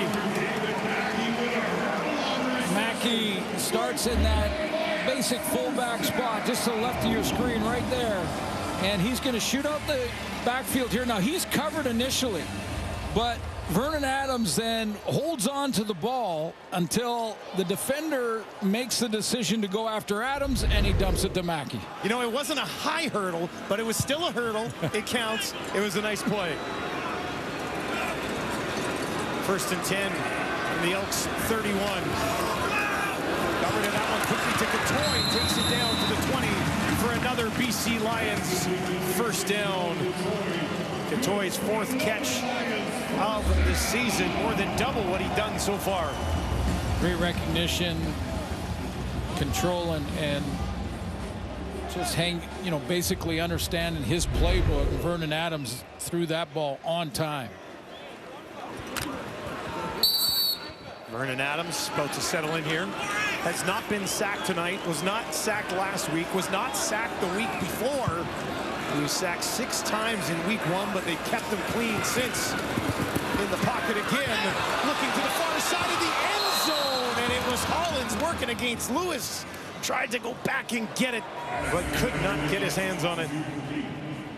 Both these Edmonton corners have played well enough to win, but it's the ultimate team game, and you see him up at the top here. That's Lewis, Marcus Lewis, working nice technique, turns and runs, and now it's a throw behind, so he's got to put the brakes on without interfering, and makes it, basically runs Hollins out of room.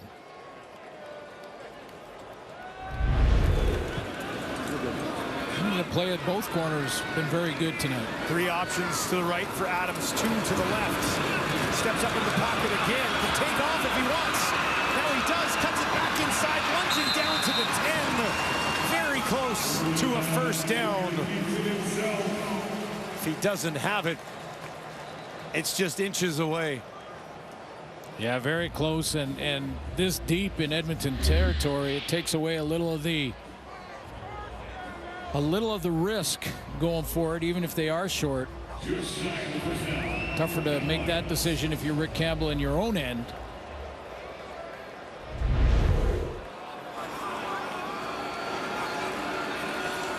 Ninth play of this drive. Adams goes to the top of your screen. Mackey will slide in. He's been handling short yardage here. 3rd and inches. Mackey takes it, finds some room towards the 5. Ball pops out, and it's knocked out of bounds. Who touched it last? A discussion from the officials. Niles Morgan says it was him, and the officials seem to agree. What a play by the Edmonton defense. Mackey wants to take this wide, and he's got the edge. Now, does it Purifoy? No, it's a corner. Kai Gray coming up, putting the helmet right on the football, and that, I believe, was a clean touch out of bounds. Looks like it's Edmonton's ball when we return. Vancouver, everyone. And Edmonton gets the ball back on their own 4-yard line after the fumble by Mackey. MBT quickly gets this one away, and look who it is. Eugene Lewis for the first time. Let's take another look at that turnover. Yeah, David Mackey trying to get outside, and he does. But this tackle from Kai Gray right on the football, that's helmet to the ball, and you actually teach that to try and target the football, and that'll bounce out against anybody. And it was Luchez Purifoy who knocked it out of bounds. Heads up play. We talked off the top. If they got to get that first W, their veterans like Purifoy have got to step up and make the key plays, and he made one there. Rare smile from Chris Jones tonight. His team finds himself in this ball game once again. 2nd and 4. Over the middle. Wide open. Completed to Gittens. Tried to cut it back at the 30. Taken down. Flag on the play. Is that a face mask? It looked like a face mask to me. Boy, that gets... Major foul, face mask. BC number 1 will go up 15 yards from the end of the play. 1st down for Edmonton. Boy, that's good time for McLeod Bethel Thompson first, and because he's got crossing routes, he's got to get that extra second to throw it from there. A little play action helps, but nice throw to Gittens, and then Gary Peters, that's the accidental. He let go of it immediately, but the accidental is the same as intentional. It's a penalty. After you tack on that penalty, 37-yard pickup for Edmonton. Out into the flats. Smith taken down. Penalty too. Another flag as Rugamba crosses the line. Oh yeah, that's another one for sure. And the first one, the Gary Major Peters. foul, unnecessary roughness. BC number 33 will go up 15 yards from the end of the play. 1st down for Edmonton. Yeah, Gary Peters was an accident. This is a bad decision. Gumba had to know where he was on the field, and this is definitely unnecessary roughness. The correct call by the official around the neck and throws him to the ground. Plus territory, just like that. 5th catch of the game for Arkell Smith. 70 yards, leads the team. Edmonton already on the BC 36. MBT out to his running back, Kevin Brown. He's got a 1st down, takes it down to the 25, so a penalty-aided drive. But Edmonton is looking to get the lead back with about 10 minutes to play in the ballgame. Yeah, one time I thought when they went to the bench, McLeod Bethel Thompson was talking to Trey Ford, and it looked to me like Ford was talking about his back out of the backfield. That if you don't see anything, especially with 3 or 4 man pressure, your back is out there. Kevin Brown is available in the check down. Bethel Thompson over 200 yards passing. This time they'll dump it off in behind him. And it's Gittens tripped up by Ciante Evans, but a decent pickup on 1st down. Just think about how quickly things change. I mean, you are down inside the 10-yard line of the BC Lions. I mean, a fumble tipped out of bounds, and bang, they're in plus territory here. That was a 9-play, 96-yard drive that BC was working on. All that work for 5 minutes and 50 seconds disappears like that, and look where Edmonton is now. They're inside the red zone again, where they're over 90% efficiency on the season. Timeout, Edmonton. Eugene Lewis is not happy with the coaching staff not getting that play. It looks to me, I'm speculating a little bit here, but it looks to me like that play didn't come in time, and Eugene Lewis went over to the bench and said, guys, remember the time count when they were down in the same area in the first half? Yeah, and they didn't call a timeout. Didn't call a timeout, didn't get it done, and then that's Jarius Jackson calling it. He's upset too. Just concentration, focus, take care of your job first. Second and 3. Field goal would put them on top, but they want more. Pressure coming. MBT gets it away, has a completion. Gavin Cobb, and a big catch for Cobb in his season debut. Well, I'll tell you what, that to me, with McLeod Bethel-Thompson throwing into that pressure, maybe his best throw, because this is blitz off the edge, and we saw Patrice Rene tattoo McLeod Bethel-Thompson in the first half and didn't get it out of there. It was a sack. He threw it into the teeth of this blitz and completed one. He knew he couldn't block him again, threw him into the teeth and completed it. Took the hit to get it done. That was Rene again. Creighton's kitchen, first and goal from the BC8 Edmonton, looking for a lead here in the fourth quarter. MBT's going to take it himself, pushing through, taken down at the 1. And Prukop likely called in to finish the job here. There has been a hunger in McLeod Bethel-Thompson's game tonight, hasn't there? So all of a sudden, McLeod Bethel-Thompson is a runner. He looks like Trey Ford's working with him. maybe they're working both a little magic both sides, because I'll guarantee you the BC Lion defense did not expect quarterback draw. And that looked like a called quarterback draw. Drive that started on their own 4. 8th play of it. Prukop looking to push it into the end zone, and he does. Touchdown Edmonton. 4th of the season for Prukop. And the Elks go on top 18-13.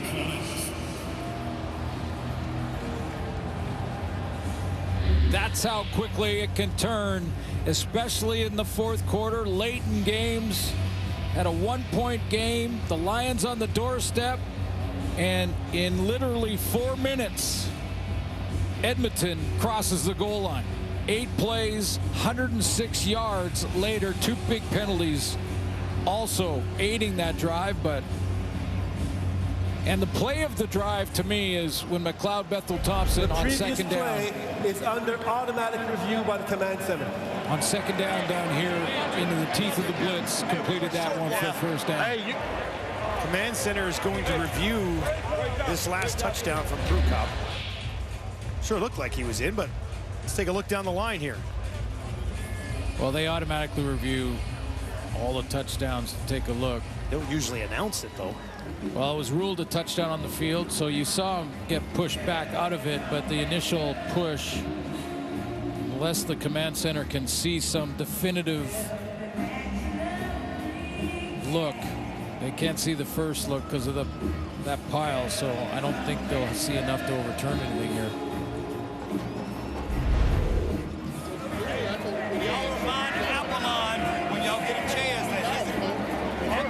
So an extra look at it, but let's get the official ruling. Upon further review, the ruling on the field stands. It's a touchdown for Edmonton. All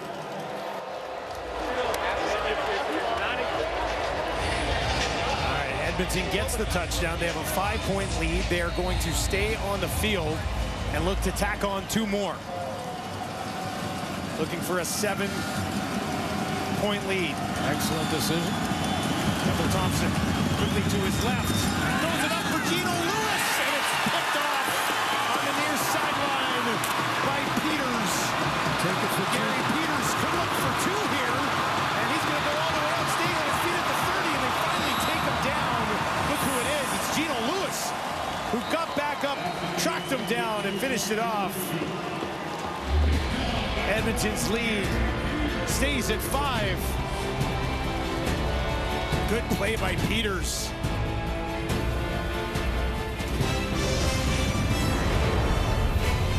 the Edmonton Elks are looking to give up a touchdown with the Lions inside the 5. Many Edmonton fans at the time, I'm sure, said, you know what, I'm going to go get a snack now because it looks like they're going to give up a touchdown here. They don't. 30 yards of penalties, 4 minutes, 25 seconds, 106 yards in 8 days. And Edmonton takes the lead. And there's a bunch of fans out there in Edmonton with their snacks going, what happened? I'd advise you against leaving during the fourth quarter of a CFL game. There's a flag as this ball was kicked back at the 35. Nowhere to go on the return for Terry Williams. Might have been offside on the kick. They might want to happen before any contact was made, and they're talking to Rick Campbell, which would mean it's against Edmonton. Offside, Edmonton, number 27. It's a 5-yard penalty. We'll re-kick. That's a veteran, Tanner Green. And that kickoff cover team now just sprinted 50 yards. Now have to go reload and sprint 50 yards again. Do it again. You know, this sets up the, well, it increases the odds of a big return. And these returners in the CFL are, they gotta set the alarm clock or something. Get rolling? Yeah, they gotta get rolling. The cover teams are winning right now after 3 weeks. First game of the season we did, there was 2 returns that were called back on penalties. That's true. Mario Alford, Javon Leake. Yeah, stop doing that too. That could have changed things. So they'll kick it from the 25. Terry Williams waits. BC about to get the ball back. Trailing 18-13. Williams. The 30, 35, and that is where he mowed down by the cover team for Edmonton. Applewan, I believe, among the multiple members of the Elks in on that tackle. Yeah, don't get me wrong. I mean, I like seeing guys go down and cover. Did it a bunch 100 years ago, but that you know what, that's another great special teams play on the cover teams. Midway through the fourth quarter, the high-powered BC offense has not scored just yet. Adams 17 yards away from tacking on another 300. Drive starts in their own 35. VA quickly over the middle. That's his fullback, Mackey. And he's got it for about half of what they need. Well, that'll help David Mackey. He fumbled that ball down inside the 5. That'll help him shake that one.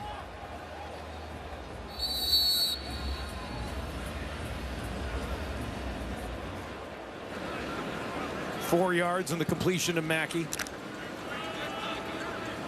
He's got 2 catches today. 7 different targets have caught balls from Adams so far this evening.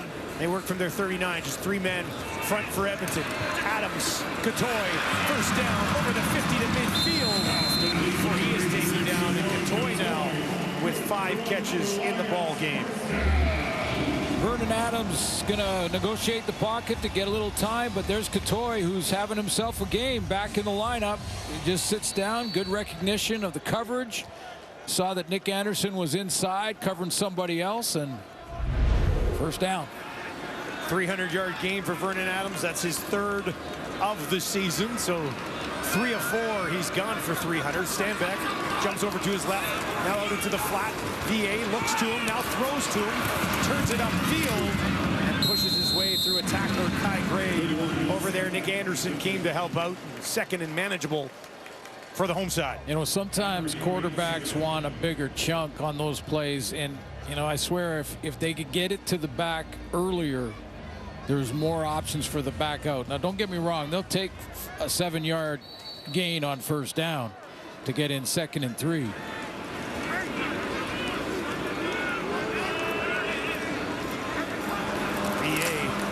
Stand back again. I don't think so. Decent push right at the very end.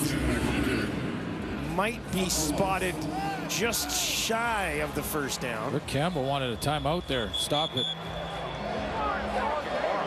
ran down the official to get the timeout. Timeout, BC. See Vernon Adams saying an inch, maybe two. And that's it. I mean, the end of that football, the tip of that football is almost there.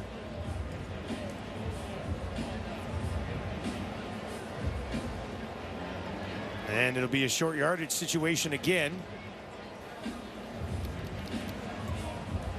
Mackey, who fumbled on the last short yardage situation, in that huddle right now with Vernon Adams.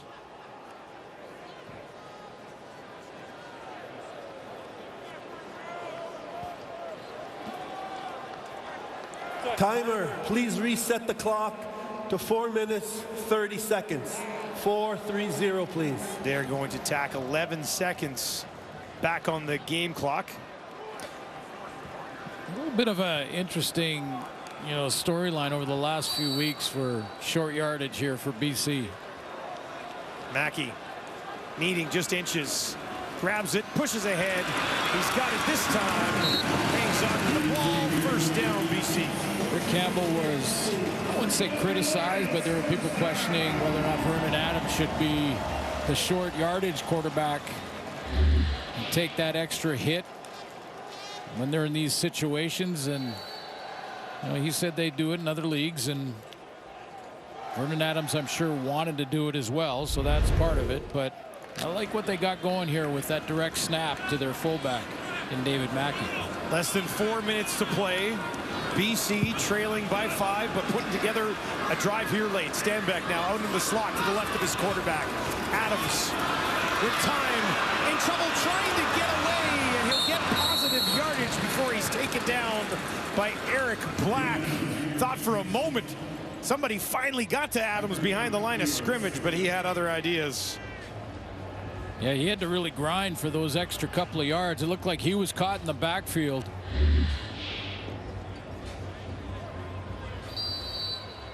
That time initially turned away from an open receiver, was his running back, William Stanback.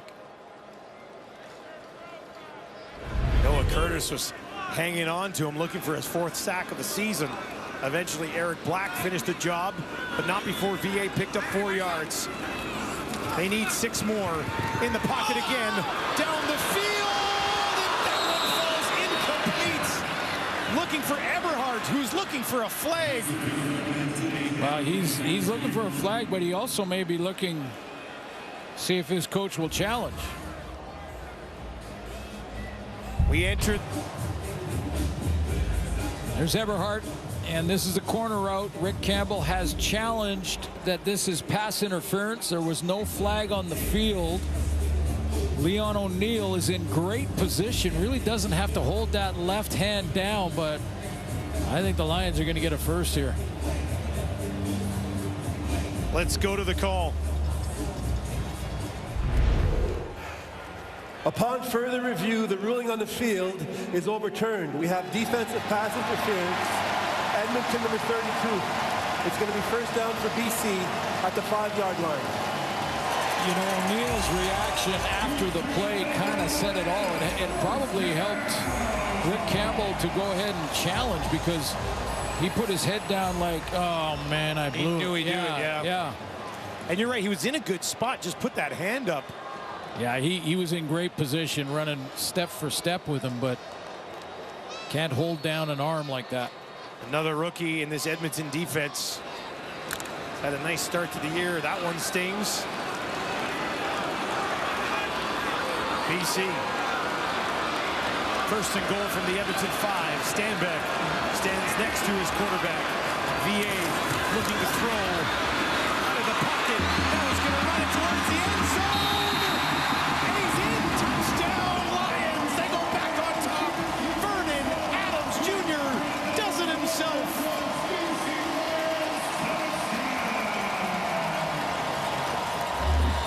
Now, Edmonton would be aware of the fact that Vernon Adams may take off and run down in this situation. The previous play is under automatic review by the command center. I don't think this was a called quarterback draw. He just didn't like what he saw in the initial read. Now let's see if his knee, well, they might come back and put on the 1-yard line.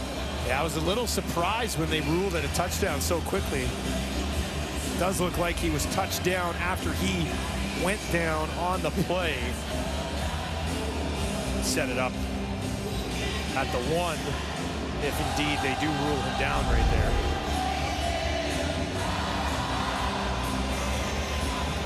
Seemed pretty clear. Not sure what that signal is. Upon further review, the ruling on the field is overturned. The ball carrier was down at the 1-yard line. It's going to be second down at the 1-yard line.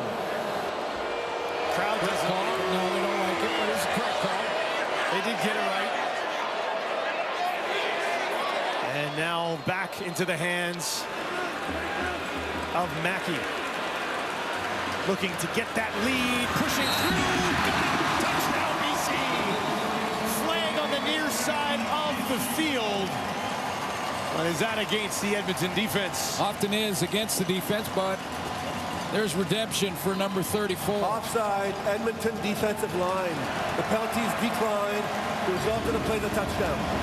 David Mackey fumbled about 10 minutes ago that led to an Edmonton touchdown drive, and they took the lead off it. Boy, that helps you sleep at night. When you make a mistake and you lose the ball, or you make that one bad penalty or whatever it is, but you come back with a big play before the game's over, that helps you sleep at night. Now, McLeod Bethel-Thompson still has time. Lions will go for 2, looking to take that 3-point lead. Adams, will he take off again? Can be flush out the pocket. There's a penalty flag for holding as he takes it to the end zone. But this will be coming back. Yeah. Holding BC number 59. It's a 10-yard penalty. We'll redo the convert. Yeah, there's no question. Kent Perkins is one-on-one here, and he is going to get the holding call. It was Elliott Brown right there. Well, some good, I won't say acting, because it was holding. Embellishing, maybe a little. Helped the call. Yeah, slightly. Assisted the call. All right, so they have to stick with their decision to go for 2. This takes them back. Looking to go up by a field goal. 3 options out to the right for Adams. Spins away, felt some pressure. There's a flag on the near side of the field. Adams with time. Back in the end zone, trying to drop it in there, and he does. Berryhill. He's got it. Flag pending. Lions on top by 3. Yeah, the flag is in the secondary, which would indicate it's probably against Edmonton. And Rick Campbell is motioning to decline that penalty.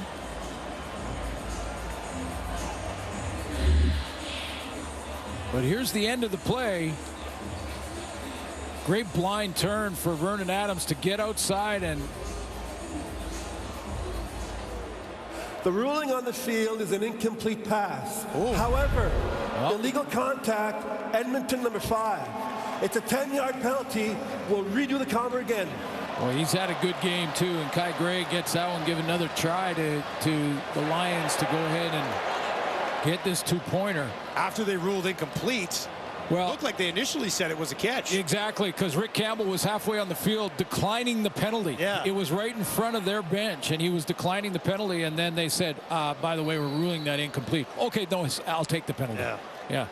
All right, so they move it half the distance to the goal, and we'll do it again. Adams. Thought they've had it a couple of times. We'll look to get it here. Quickly, corner, lays it out there, hauled in. McInnes working on Bynum, no problem. No flags either. 21-18 BC. It's a big 2-pointer. Tremendous body control for Justin McInnes.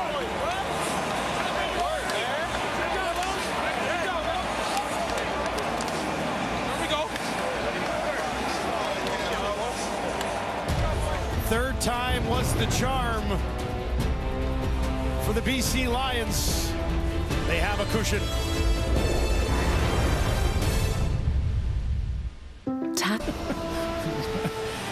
How do you like some of our scenics in Vancouver? It's nice here. I'll just say it's beautiful down here. Okay, what you want as a quarterback is a chance to have enough time and the ball in your hands. They kick it away from Leak. It'll be taken by Cobb. Cobb on the far side of the field. Decent return.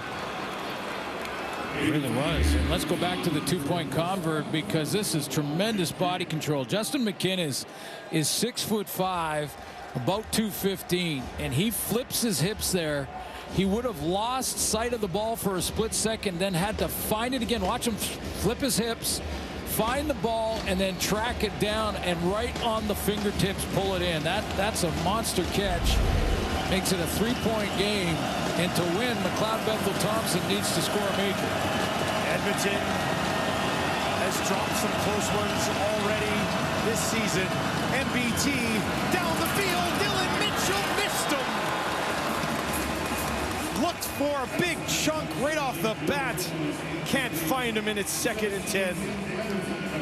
Offensively, though, you know, I said to win with over 2 minutes is plenty of time, but to win they need the major. But they're not, you know, I think you think field goal range first. You can extend the game into overtime depending on what's left on the clock. Mitchell had gotten open there. Yeah, he did. 2nd and 10.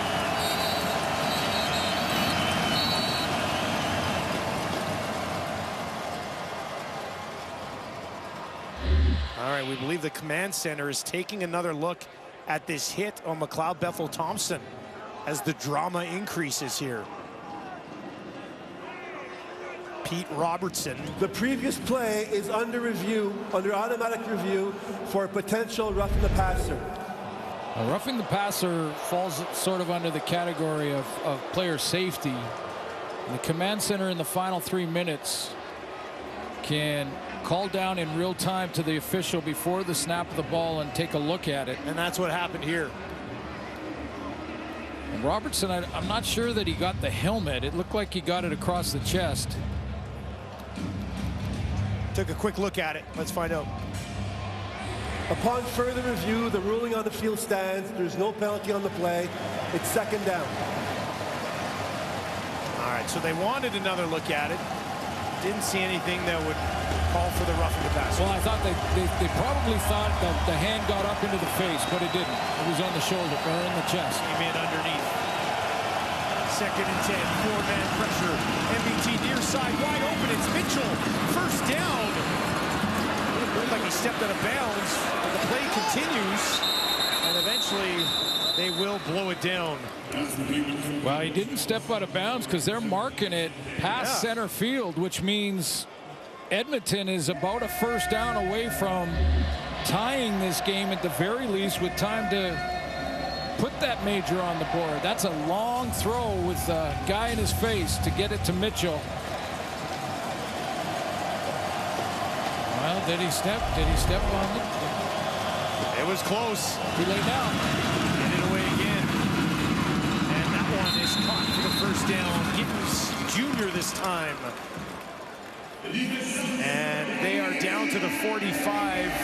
Definitely within range of taking a shot with Beatty. Absolutely. Monster leg. Yeah, Boris Beatty's got a big leg well within his range. His long on the season's 48, but he's got a big leg. So basically in field goal position now. I mean, this would be a long one. Still a ton of time for this offense. McLeod Bethel Thompson, BC's going to bring some pressure. He's in trouble, got it away just in time. Could not take a sack in that situation, and he managed to get that ball away. So where the ball's at now would be 52 yards. The tee is set up 7 yards from the line of scrimmage. The pocket just collapses. Bolacumbo in on that too. Robertson gets there, and Beatty's going to try the long one. Ooh, 7 yards from the 45-yard line, so a 52-yard kick. He's got the leg, we know that. And it's not like there's any wind going on in this stadium. Conditions would be perfect to tie the ball game at 21 from 52 yards for Boris Beatty. Just inside the right hash, that kick is up, and it is good with leg to spare. And we are deadlocked at 21 with 1 minute and 11 seconds on the clock.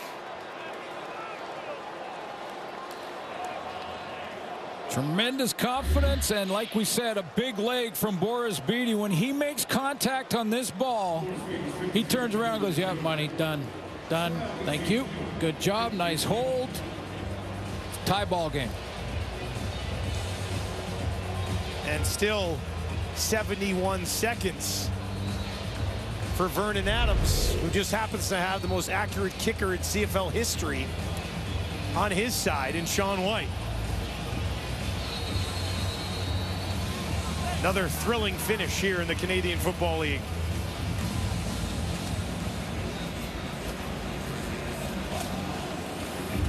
Vernon Adams, 317 yards tonight, 26 of 37. Terry Williams back to return. Now, do you kick it away from Williams over towards Mackey? Well, I think the way they're going to run it is Williams will try to track down this kick no matter what direction they try to do it. Mackey's there to be his lead blocker. Beatty drops it in there. Williams takes it at the 5. Mackey in front of him. Williams tracked down shy of the 30. Eric Black on the tackle. And Vernon Adams gets the ball with 64 seconds remaining, looking to take his team to a 3-1 start to the year. 11 career winning drives for Vernon Adams. This is something he's very familiar with. And there is time. Needing just a field goal. He does not need to be rushed. There's time for a 2-and-out defensively, and to get the ball back. Good point. Well, don't go anywhere. I mean, it's a Thursday night. What are you really doing anyway? Settle in and join us the rest of the way on this one. Adams in trouble. Gets away from Brown. Now takes off Vernon Adams. Look at that first down marker. He'll slide after picking up about 7. Well, good decision for Vernon Adams. Even though he's a little short, he doesn't take another big hit, but also stops the clock. That play took 6 seconds. They gave him 8, 2nd and 2. Stand back, stands in to the left of his quarterback. VA gets it away quickly. Eberhardt, first down, takes it out just shy of the 50. A flag, 2 of them coming at the end of the play. One behind Vernon Adams and one in the secondary.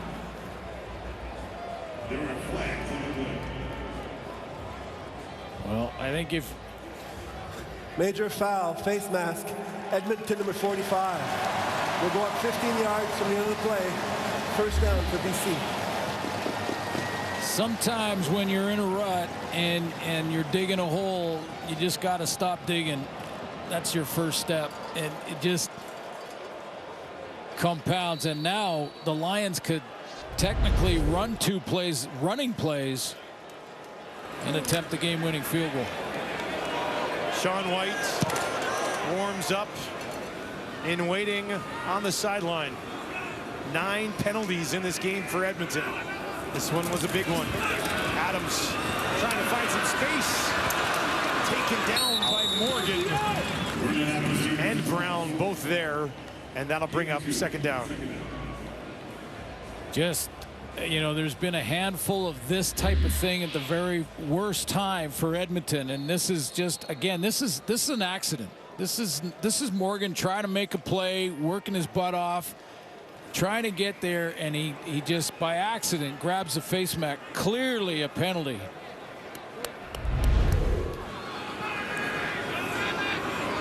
Clock inside 20. They'll give it to Stanback right up the middle, down to the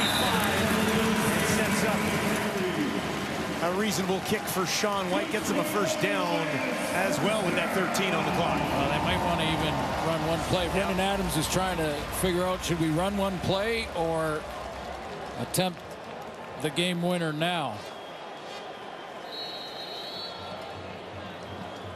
The whistle is blown. Oh, they'll just run it down and then call the time. Yeah. And call the timeout. Yeah. Now the Edmonton Elks have started the season 0-3, losing their last 3 games by just 3 points. BC. I don't know how I can say it, but this would be even more of a heartbreaker than the other 2 that they've lost. Yeah, exactly. And again, the handful of plays and the handful of decisions. Please put 2 seconds on the clock. 2 seconds. Now there was an errant snap earlier that Flintoff didn't handle, and this is a challenging kick. I mean, Sean White is money, and he's been that all season long. But whether it's Beatty going the other way or Sean White going this way, right now those goalposts look like a postage stamp. A postage stamp is something you put on a letter years ago. Sean White has hit 27 in a row. A 42-yard field goal to win it! He does! A winner for White! And the Lions take it 24-21. What a finish at BC Place as the Lions go to 3-1 for the 3rd year in a row. And the Elks drop to 0-4.